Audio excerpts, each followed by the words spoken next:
President Bola Tinubu has declared that all 774 fellows under the newly launched National Health Fellows Program have been automatically hired, assuring them of employment after their one-year tenure. As ITV State House correspondent Ikaro Atta reports, the president made the announcement while speaking at the program's launch at the State House Conference Center in Abuja. The report.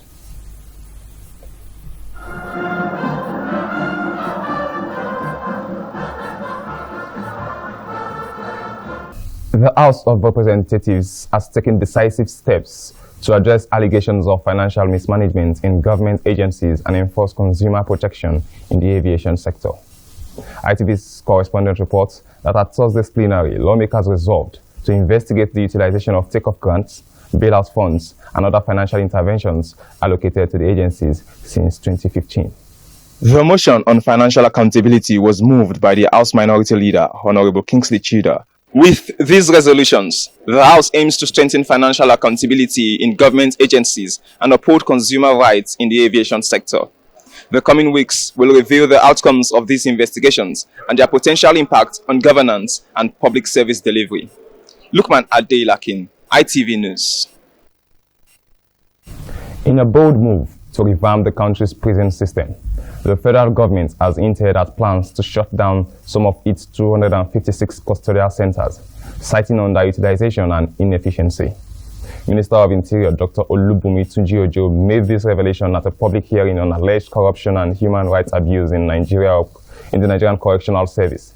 Dr. Tunji emphasized that many of the facilities are operating at only 30 to 40% capacity, creating unnecessary pressure and stress on supervision and control, emphasizing that their core responsibility is rehabilitation, restoration, and correction, not condemnation.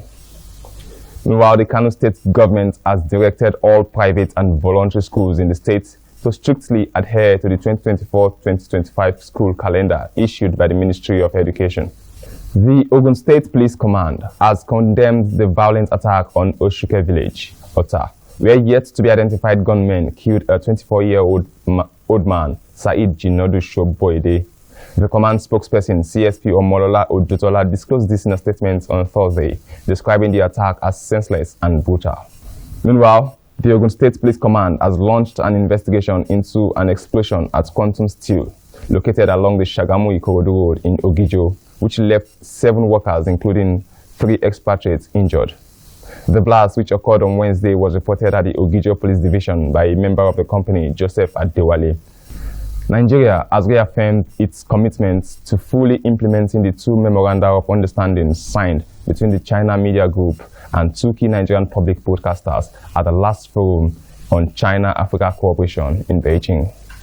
The Minister of Information and National Orientation, Mohammed Idris, stated this when he received the Chinese ambassador to Nigeria, Mr. Yun Do-hai, on a courtesy visit to his office on Thursday. The Minister of State for Foreign Affairs, Ambassador Bianca Ojukwu, has called on the participants of the 26th regular course of the Nigerian Foreign Academy to do their best to maintain discipline and meet academic standards.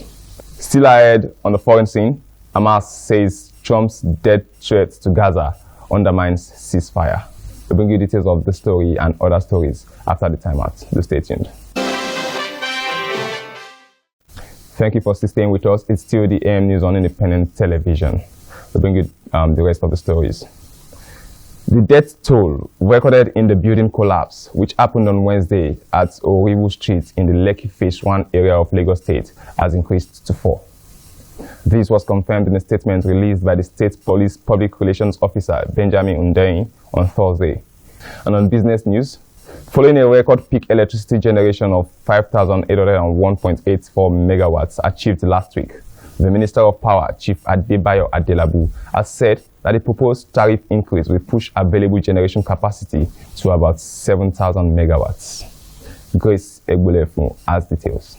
Adelabu, in a statement by his special advisor on strategic communication, Bolaji Tunji, explained that the regularization of tariff will play a critical role in unlocking the sector's full potential and driving further improvements in power generation and distribution. Hamas said Thursday that Donald Trump's threats would encourage Israel to disregard the fragile ceasefire, after the U.S. president said that unless hostages are freed, the people of Gaza would be dead. Usman Mustafa has the details of this story and other stories on the foreign scene. Trump's warning came hours after his administration revealed it held unprecedented direct talks with Hamas, which is proscribed as a terrorist group focused on American hostages in Gaza. On sports news, the chairman of the National Sports Commission, Malam Shehu Diko, has reaffirmed President Bola Tinubu's unwavering commitment to promoting all sports across the nation. Speaking at the opening ceremony of the 13th ECOWAS Wrestling Championship in Abuja, Diko emphasized that the administration will continue to prioritize and support all sports, including traditional wrestling, as part of its inclusive sports development agenda. Tululokwe Oguntimei brings more details.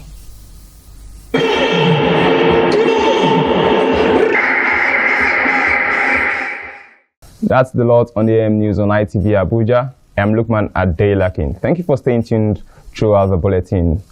Stay tuned for more interesting programs after the break. Good morning.